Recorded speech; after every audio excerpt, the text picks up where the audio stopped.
All right. Our quarterly, as you know, has been about the great controversy. And couldn't help but think the other day, I was sitting watching TV and there were commercials that came on for St. Jude's and the Shriners Hospital. And of course, there's all these pathetic kids with cancer, no hair. Some of them no legs, no arms. And you look at things like that, and if it doesn't sadden your heart or draw you down, then there's something wrong with us. And I think the war, there are casualties. Why? I look and I say, God, why? What did this child do, this 1-year-old child do to deserve leukemia? Why? I had this one kid on there. He didn't have any arms, from here, and he was sitting there playing the piano, with his feet. And I thought, and these kids, they look happy. They looked happy. And I think about the casualties, notable ones. What about Paul? A casualty. Peter. Matter of fact, all of the apostles were casualties that we know of, except for one, John.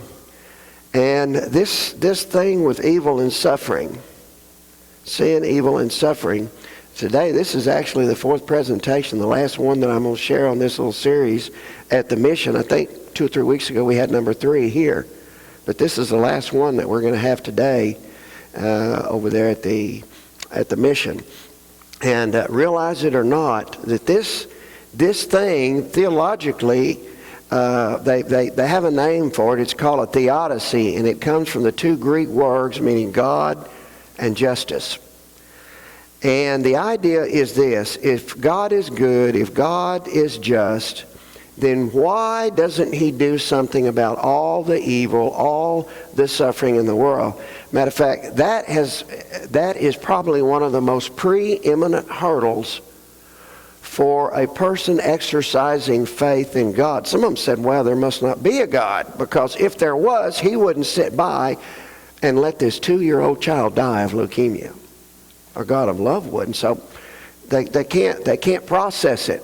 If it wasn't for this theodicy, there probably wouldn't be a Charles Darwin. You realize that he was actually a minister studying for the ministry in the Church of England. He was invited on a trip aboard a sailing vessel, and it was to study flora, fauna, the creation. And he realized all of these he saw. I forgot the word that he used, and he basically gave up his faith in God, dropped out of the ministry, and developed the theory of evolution because he couldn't see his way through this theodicy. Now, so we can't go over everything that we've looked at 3 times at the mission and then once here, but one thing we do know, God did not make us as robots. He didn't program information down in us that we did not have a choice as to whether or not we were going to abide by that program. And I mean, a robot has no choice. It just does what it's sort of like a computer. It just programmed information. Nor did He make us slaves. He doesn't use His power to ride herd over us by using force or fear. But He created us with the ability to have interaction, voluntary interaction among ourselves and Him. And that is neither forced nor is it programmed. Now, the thing that we kind of stated in the last presentation was that what makes a relationship special and beautiful and meaningful, for example, the thing that was beautiful and special about my marriage and my wedding is when Cyril Castile, we all know him, looked to my wife Paula, of course wasn't my wife then, and says, "Do you, Paula, take this man to," and you know the words. And the thing that made it beautiful and special was that she could have said no, but she said yes. You see, it's free choice. It's the voluntary part of it that makes it beautiful and special. And that's what God wants from us. And that's why we're not robots and we're not slaves. So here's the thing about that. The fact that people have used their free will, the voluntary volition that we have to do evil and suffering, is not an argument against the fact that there is no God, or that He is not a God of love and justice. Matter of fact, it is an argument for and in favor of the fact that He is love, and love can only be possible if it's freely given. So evil and suffering is not an argument against the existence of a God who is love, but one of the strongest in favor that there is. Now, so we live in a world that's filled with suffering and pain, but you have to look at it this way too, especially from the Christian standpoint. It's a world with the potential for love. Also, you have to look at the bright side of it. Now, we don't like evil and suffering, especially if it's being dished out to us. But here's the thing, is we're right in the middle of this mess between the two bookends of Genesis and Revelation, all of that trouble in between. The question is, you have to answer this personally, what kind of world do I want to live in? You see, it's our choice. It's our choice. Do we want to continue to use the freedom that we have to cause suffering and pain on ourselves and other people? Or do we want to use our freedom to bless and bring happiness to other people? I mean, see, your choice is ground zero for this evil, suffering, cursing, and blessing. It's right there. It's there. You see, we can live in such a way that suffering and evil is not necessary. We can minimize it to a large degree. And we can treat people in such a way that they will trust us and have respect for us. See, suffering is not necessary. But when there's freedom, the potential is always going to be there. That it could happen. It's not the guarantee of it, but the potential, that the risk that it will be there. Now, that leaves us with one or two options. If someone does something, crosses the line in the relationship you have with them, you know, you can back them out of the relationship. You can completely cut them off, disassociate yourself with them, or the other option is you can continue the relationship.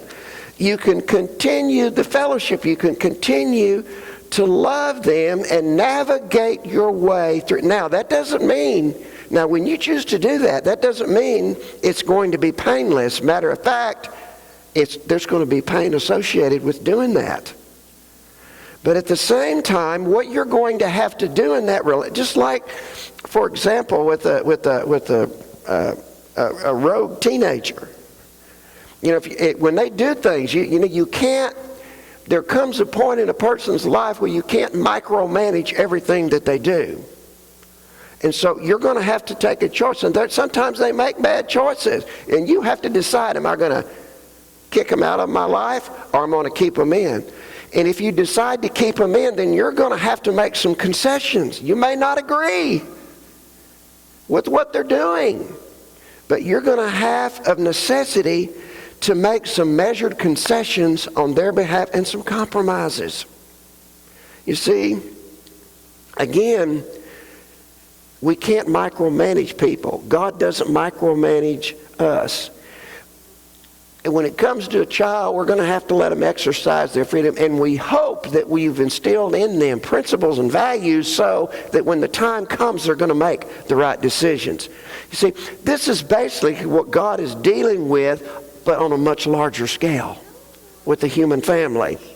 And it's precisely because He does love us and because He is good. We may not understand everything that goes on all the time. And I'm telling you, I don't know. I can't look. I don't have them. I mean, we're going to forever be approaching God. But look at it this way. If we will forever be approaching God and the love of God and an understanding of the knowledge of the love of God, how long does it take to approach infinity? Will you ever get there? No. There are things involved behind the scenes going on in this great controversy. We will never. I don't know why God, when that young lady was being raped, praying, God help me, why he didn't step in. I can't answer that. I don't have an answer. But I know that we will have an answer one day, and we're going to be satisfied with it. You see, God, rather than casting us off, he continues in a relation with us. And sometimes, because of the hand that we've dealt him, he has had to do some things that he's not comfortable with, that he doesn't. I mean, the Bible calls it strange acts.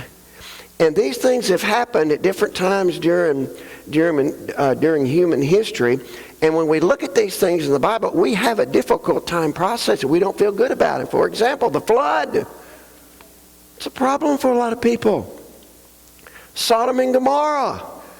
You know, people look at that and they say it's God coming into a neighborhood where there's swing sets set up. There's a Walmart, a Target down the street. There's a birthday party. And all of a sudden, he comes in and rains fireballs down on everybody. That's what people think. So we don't always understand, and we put God in a position where he has to make difficult decisions. He has to do things that we don't always understand. Now, what we need to understand is the larger storyline and narrative of the Bible. And what we find out is that, number one, God is not a control freak. He doesn't determine who's going to be saved, who's going to be lost, and the individual has nothing to do with it. And I think of all the people out there, especially, when I go to that mission, I know that most of those guys in there, they've had probably some kind of religious upbringing. They've heard the preacher preach some of these things about the character of God, the turn and burn deal, eternal burning hellfire. I mean, if anybody with a rational mind who thinks, when they hear that, they're going to be repulsed. I mean, you're only going to be able to approach God on a certain level if you have that kind of mindset about the type of person that God is. And so we need to educate people. They need to understand, like some of the things that we're talking about today. I'm glad, though, as far as the turning bird, I'm glad that we don't have to believe that, because it's not true. I'm glad.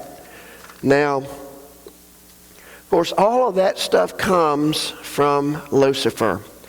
And it came from basically right back there in heaven, and then it came down to, to the Garden of Eden.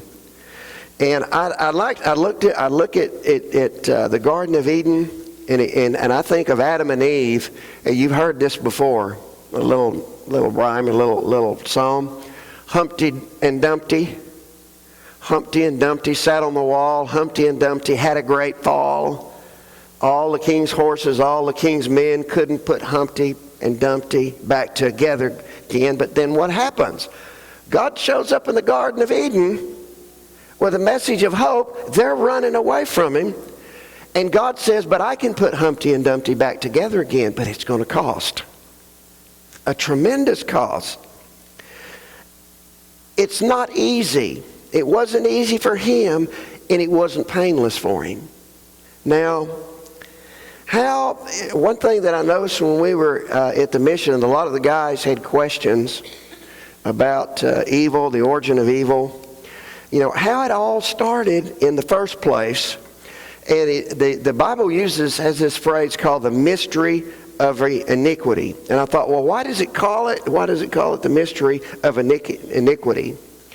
Certainly, there's nothing mysterious to God about sin. And I thought, it's a mystery because, number one, it happened according to the Bible, not because Lucifer was faulty. He was perfect in wisdom and beauty, the Bible says.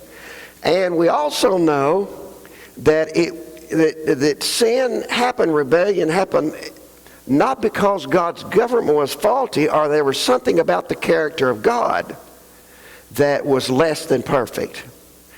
And so we know the story. We have what I would call some backstage information in the spirit of prophecy about it. But I often wondered, how was it that Lucifer,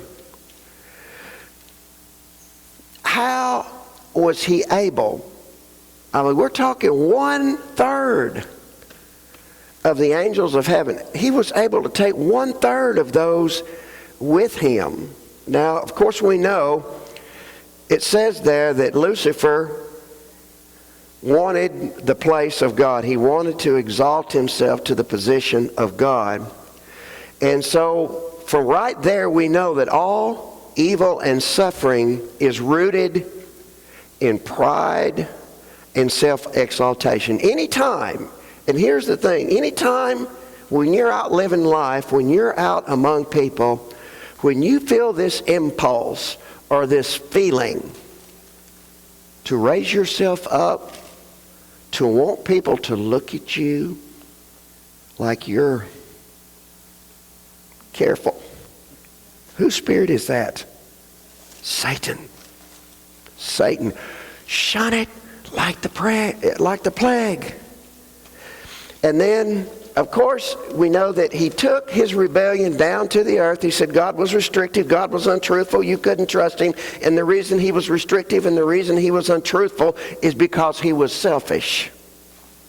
He didn't have your best interest at heart. And so again, basically the same argument there in heaven, he was able to take 1/3 of the angels. Now remember, up until that time, everything was fine. No one was unhappy. There was harmony. Everybody was happy and healthy. And so again, I thought, how in the world? I mean, these are angelic beings. These beings are a lot superior in their intellect and their mental and their ability, far above human beings. And yet he was able, in their purity and innocence, able to get them. How? How could they have fallen to such a sophisticated argument when the evidence of God's goodness was around them everywhere? Now, he was persuasive enough to do it. But how was he able by those arguments to get traction? I believe it was basically because of one thing. Let me ask you a question. If I said close your eyes and I said the word guitar, that you're not looking, would there be an image that would come to your mind? Yes, all right. If you had your eyes closed and I said automobile, is there an image that comes to your mind? What about giraffe? Yes. What if I said God? Is there an image that comes to your mind? You see, what is it that makes a God? Have you ever thought about that? So when we say God, there's not an image really we might, this thing of Jesus that somebody has, painted these pictures. Jesus is probably the closest thing, whatever that means to us, that comes to our mind when you say God. But think about it. Think about God. There is such a difference between you and me and God. That's not a short step there. I mean, there is a chasm there. It is not bridgeable. I mean, it's not really you can't communicate it, and it's impassable. God is absolutely, totally, essentially unique, unlike any other single being which had a beginning. We had a beginning. He didn't. You don't understand. We cannot understand that. We use words to try to understand God. We say, well, He is omnipotent, He's omniscient, He's all these things. We say, well, God is a spirit. Well, what does that mean? That's what Jesus said. You remember, God is a spirit. I think I looked Webster's dictionary says for spirit, non-material, not made of matter. What does that mean? Do you understand that? So see, we have all of these words that we try to use to describe or define God. But actually, they're just words that show our ignorance, that we don't know. Isn't that right? Think about it. You see, all Webster is telling me is that what a spirit is not. It's not made of anything. What does that mean? So we don't get it.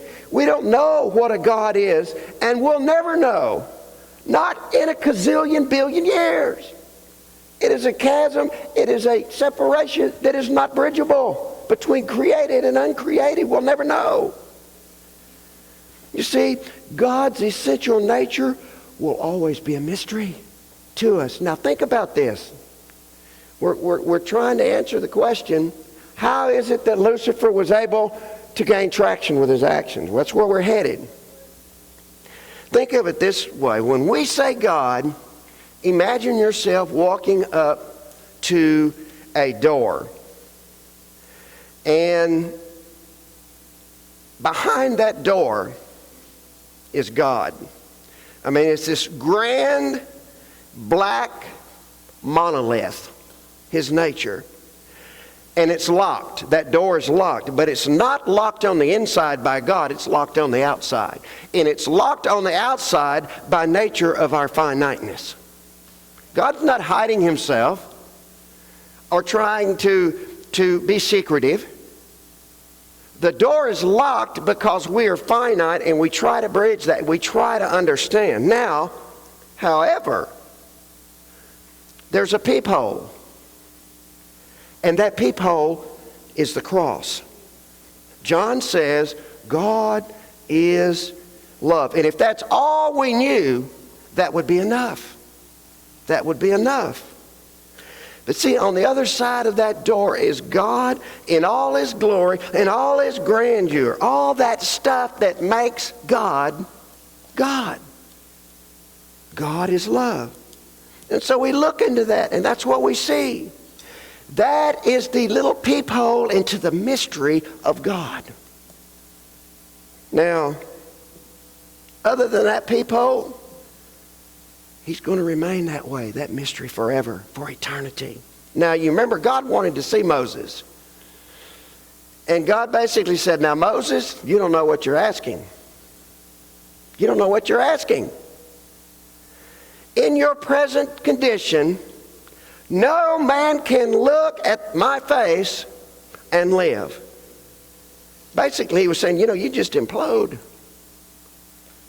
But God says, here's what I'll do. I'm gonna answer your request, but here's what I'm gonna do, Moses. I'm gonna put you inside this hole, this cleft of the rock.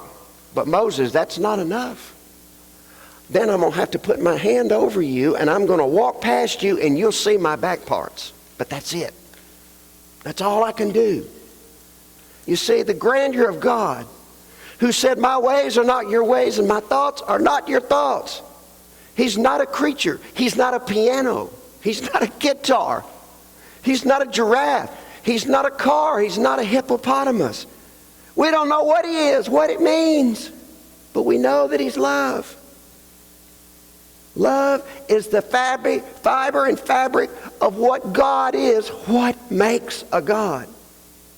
Now, think about that. Back to our question about Lucifer. How he was able to leverage his ideas and to get 1/3 of those. And you see, what he did is Satan leveraged on what we've been talking about, this central mystery that's God's nature. What do I mean by that? You remember that God told Moses, I want them to build me a sanctuary that I may dwell among them.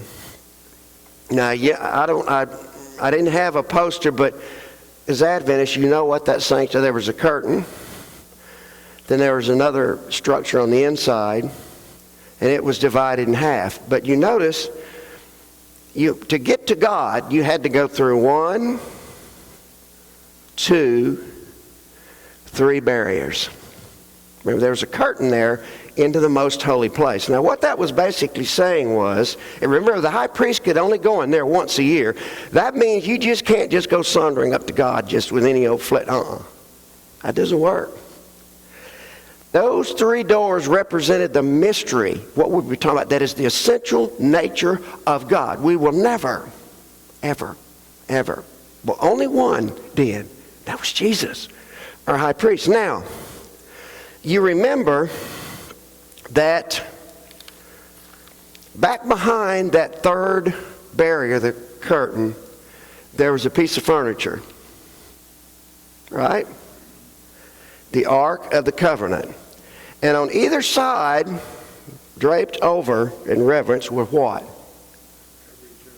2 covering cherubs. 2 covering cherubs. Not the whole host of angels, but 2. Only 2 had backstage passes into that most holy place. You see, here's what Satan did. He was one of those. He had a backstage pass. Him and only one of the rest of them didn't have that. And here's what happened. He came out, and it went something like this. I got news for you, and I'm deeply troubled about it. Well, and I wish it was good news. He's leveraging the mystery that was God. He had the backstage passes. Well, I wish it was good news. Now, you remember, basically, in essence, the same thing in the Garden of Eden, chapter 3. Oh, was it God who told you that? Let me tell you what's really going on. See, he's actually got that backstage pass. It's unreasonable that you can't eat from every tree. God told you you would die? What? Let me tell you what's really going on. You won't die?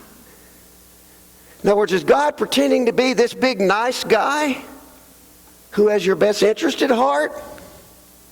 Well, you see, he knows if you eat of this, you'll actually be better off, but you can't eat this, he says.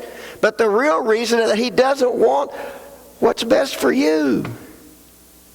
You better start looking out for yourself. I've done it. There's a jungle out there. If you're smart, you better get it while the getting's good. You better start looking out for yourself. You see, that worldview is what we're born with. It's how most people think about life, how they do business, how they relate to one another. And that is the beginning of evil and suffering. Sophisticated, intelligent, designed to create a picture of God, making you think God is not what you think He is. She believed it, you know. We think that the whole problem was when she actually reached out, and he reached out and took the fruit. But it was actually the end of something. It wasn't the beginning of it, you see. Sin or behavioral dysfunction is a natural consequence of believing a false lie about God, about the character of God. I mean, think about it. Why would anybody want to obey a God who acts in an arbitrary, self-centered way anyhow? Can you blame her? No. So, we're selfish now. We believed it. And we live the way we live because we've accepted Satan's mindset of this is the way that we're supposed to live life. This is how life works.